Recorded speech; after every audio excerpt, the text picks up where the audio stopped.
गुजरात और हिमाचल प्रदेश में किस पार्टी की सरकार बनेगी, ये आज साफ हो जाएगा। गुजरात विधानसभा की 182 सीटों के लिए 1 और 5 दिसंबर को 2 चरणों में मतदान हुआ था, जबकि हिमाचल प्रदेश विधानसभा की 68 सीटों के लिए 12 नवंबर को एक चरण में ही वोटिंग हुई थी। दोनों ही राज्यों के वोटों की गिनती अब से कुछ ही समय बाद सुबह 8 बजे शुरू होगी। मतदान के बाद हालांकि सभी पार्टियों के नेता अपनी अपनी पार्टी की जीत और सरकार बनाने के दावे कर रही है, लेकिन अब ये वोटों की गिनती के बाद ही पता चलेगा कि किसके दावे में दम था। गुजरात और हिमाचल प्रदेश के साथ ही यूपी की मैनपुरी लोकसभा सीट के लिए हुए उपचुनाव की वोटों की गिनती भी होगी। इसके अलावा यूपी के आजमगढ़ और खतौली, राजस्थान की सरदार शहर, बिहार की कुड़नी, ओडिशा की पदमपुर और छत्तीसगढ़ की भानु प्रतापपुर विधानसभा सीट पर हुए उपचुनाव के नतीजों का भी पता आज ही चलेगा।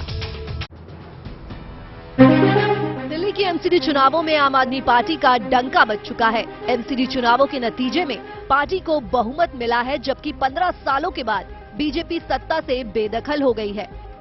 एमसीडी में पहली बार एक किन्नर ने चुनाव जीतने में सफलता प्राप्त की है। सुल्तानपुर वार्ड से बॉबी किन्नर ने जीत हासिल की है।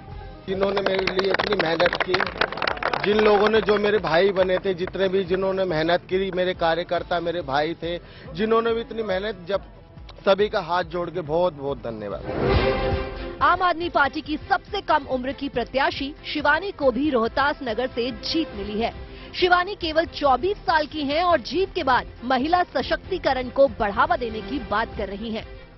बहुत सारी चीजें मेरे पूरा प्लान सेट है, सो जैसे जैसे आपको रोहतास नगर में खुद विकास दिख जाएगा। आम आदमी पार्टी को 134 सीटें मिली, वहीं बीजेपी केवल 104 सीटों पर सिमट गई।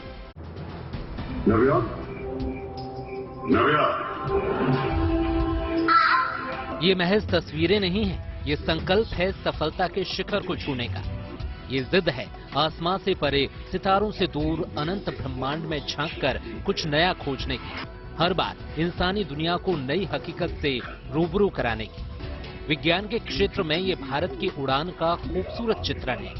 रोशनी के जरिए उकेरी गई इन तस्वीरों के माध्यम से स्पेस में भारतीय वैज्ञानिकों की कामयाबी को परिभाषित किया गया है। दिल्ली में हुए इस लाइट एंड साउंड शो के जरिए स्पेस में भारतीय दर्शन प्रस्तुत किया गया। इसके माध्यम से आजादी के 75 सालों में स्पेस टेक्नोलॉजी में भारत की विकास यात्रा को दिखाया गया है। इस मौके पर अंतरिक्ष में कदम रखने वाले पहले भारतीय retired wing commander Rakesh Sharma समेत कई जानी मानी शख्सियत मौजूद थी। राकेश शर्मा दुनिया के 138वें अंतरिक्ष यात्री हैं और स्पेस में भारत की गौरव गाथा का अहम हिस्सा रहे हैं।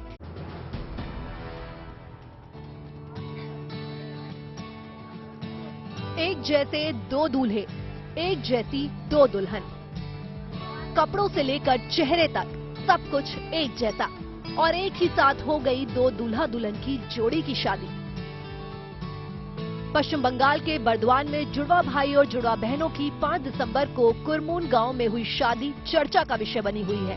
लवकुश नाम के ये दोनों जुड़वा भाई हैं, जबकि अर्पिता परमिता नाम की ये जुड़वा बहनें हैं, जिनका बचपन से अब तक का सफर साथ साथ बीता है। लिहाजा दोनों ही बहनें आगे भी साथ साथ रहना चाहती हैं और लवकुश से शादी होने के बाद उनकी एक ख्वाहिश पूरी हो गई।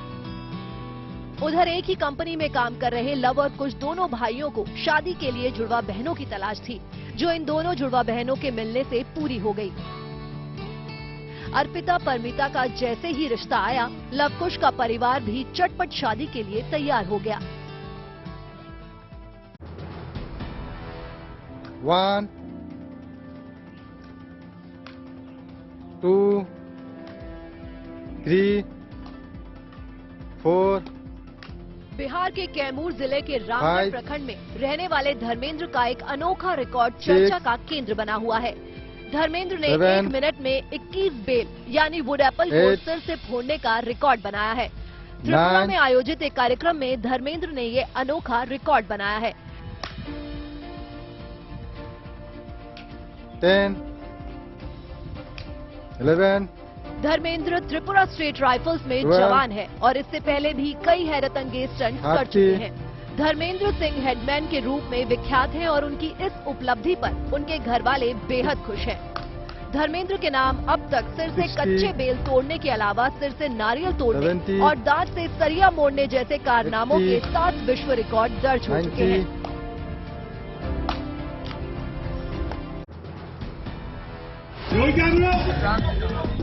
अजय देवगन की अपकमिंग फिल्म भोला के सिलसिले में फिल्मी सितारों का वाराणसी में आना जारी है। बुधवार की सुबह अजय देवगन बनारस के गोदौलिया चौराहे पर खुली जीप में घूमते नजर आए। पहले तो लोग समझ ही नहीं पाए, लेकिन जब लोगों ने अजय देवगन को पहचान लिया तो भीड़ जुटने लगी। दरअसल वाराणसी के गोदौलिया चौराहे पर अजय देवगन अपनी फिल्म भोला की शूटिंग कर रहे थे। शूटिंग के दौरान गोदौलिया चौराहे को जोड़ने वाली सभी सड़कों पर यातायात को पूरी तरह से बंद करा दिया गया था। अजय के फैन लगातार अपने मोबाइल कैमरे से उनकी तस्वीरों को लेते दिखे। वहीं शाम होते होते अभिनेता अभिषेक बच्चन भी वाराणसी आ पहुंचे। अभिषेक ने यहां आते ही सबसे पहले बाबा काशी विश्वनाथ का दर्शन पूजन किया। दर्शन के बाद जैसे ही अभिषेक बच्चन बाहर निकले, उनके प्रशंसकों की भीड़ उनकी एक झलक पाने के लिए बेताब दिखी।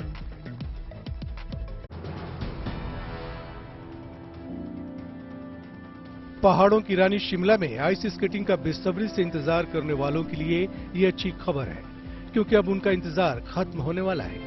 क्योंकि स्केटिंग के दीवानों को जल्द ही आइस स्केटिंग करने का मौका मिलेगा।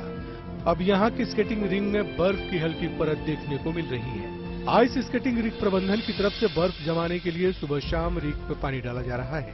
रिंग प्रबंधन की माने तो मौसम साफ बना रहेगा और तापमान में गिरावट आए तो 3 दिनों के भीतर ही लोग स्केटिंग का लुत्फ ले सकेंगे। डे 1 से जैसे ही स्केटिंग शुरू होगी तो इसकी रजिस्ट्रेशन ओपन हो जाएगी। मान लो कि अगर स्केटिंग तीसरे और चौथे दिन होगी तो सुबह मॉर्निंग 8 से लेकर 10 बजे इसकी रजिस्ट्रेशन शुरू हो जाएगी। शिमला का ये आइस स्केटिंग क्लब 100 साल पुराना है। इस रिंग में अभी भी प्राकृतिक रूप से बर्फ जमाई जाती है, लेकिन कुछ समय से ग्लोबल वार्मिंग का असर इस रिंग पर भी पड़ता नजर आ रहा है, जिसकी वजह से हर साल यहाँ स्केटिंग के सेशन कम होते जा रहे हैं। अक्सर कहा जाता है कि कला की कोई सीमा नहीं होती, इसकी अपनी एक अलग दुनिया होती है। इसी तरह सैंड आर्ट की भी एक शानदार कला शैली है, जिसे बढ़ावा देने के लिए गोरखपुर में सैंड क्राफ्ट कंपटीशन का आयोजन किया गया। ताप्ती नदी किनारे जुटे 350 से ज्यादा कलाकारों ने अपना हुनर दिखाया। उन्होंने रेत से कई कलाकृतियां बनाई और फिर उन्हें अलग अलग रंगों से सजाया। सबसे बड़ी खुशी की बात है कि ये कलाकार, ये मूर्ति शिल्पी तकनीकी तौर पे जो रिलीफ म्यूरल होता है, उभरा हुआ, जिसमें आकृति बनती है, दबी हुई आकृति बनती है, तो तमाम तकनीकी विविधताओं के साथ इन्होंने शिल्प की रचना की है। कुछ कलाकारों ने नदी के तट पर हाथों में वीणा पकड़े ज्ञान की देवी सरस्वती की कलाकृति बनाई, तो कुछ ने दूसरे देवी देवताओं की मूर्ति बनाकर अपने हुनर का लोहा मनवाया। कला के जरिए इन कलाकारों ने न लोगों का सिर्फ मनोरंजन किया, बल्कि जन जागरण और पर्यावरण को बचाने का संदेश भी दिया।